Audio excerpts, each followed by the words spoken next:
آج میں آپ کے لیے خاص وظیفہ لے کر حاضر ہوا ہوں، اور یہ وظیفہ ایسا ہے کہ اکثر ساتھی اس کے بارے میں پوچھتے رہتے ہیں۔ پریشانیوں کے اندر اور بیماریوں کے اندر، مصیبتوں کے اندر، تنگ دستیوں کے اندر یہ کامیابی کی طرف لے جانے والا وظیفہ ہے۔ ابو یعلا اور ابن سنی رحمہم اللہ تعالی نے نقل کیا ہے، ابو ہریرہ رضی اللہ تعالیٰ عنہ فرماتے ہیں، ایک دفعہ میں رسول اللہ صلی اللہ علیہ وسلم کے ساتھ اس طرح باہر نکلا کہ میرا ہاتھ رسول اللہ صلی اللہ علیہ وسلم کے ہاتھ مبارک میں تھا۔ آپ صلی اللہ علیہ وسلم اپنے دستے مبارک میں میرے ہاتھ کو لیے ہوئے تھے، اور ہمارا ایک ایسے آدمی سے گزر ہوا، ایسے آدمی کے پاس سے ہم گزرے کہ جو بہت زیادہ شکستہ حال تھا اور بہت زیادہ پریشان تھا۔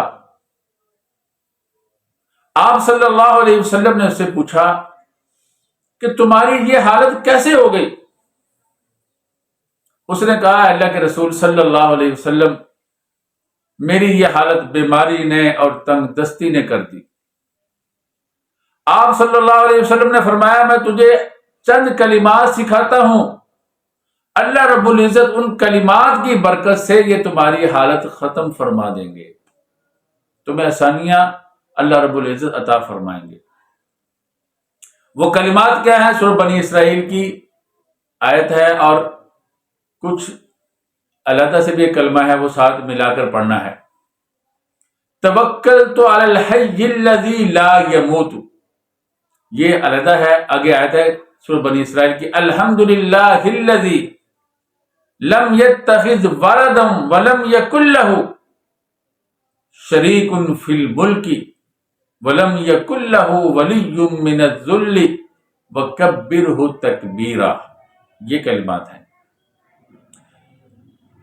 توکلت علی الحی الذی لا یموت، الحمدللہ الذی لم یتخذ ولدا ولم یکن لہ شریک فی الملک ولم یکن لہ ولی من الذل وکبرہ تکبیرا۔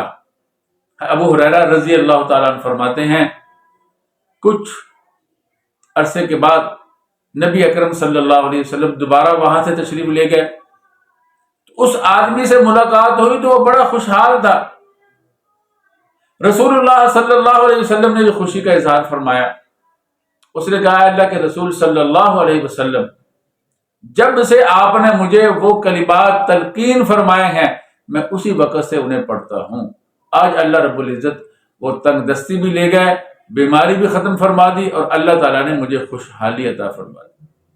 اس لیے ان کلمات کو یاد کر لینا چاہیے۔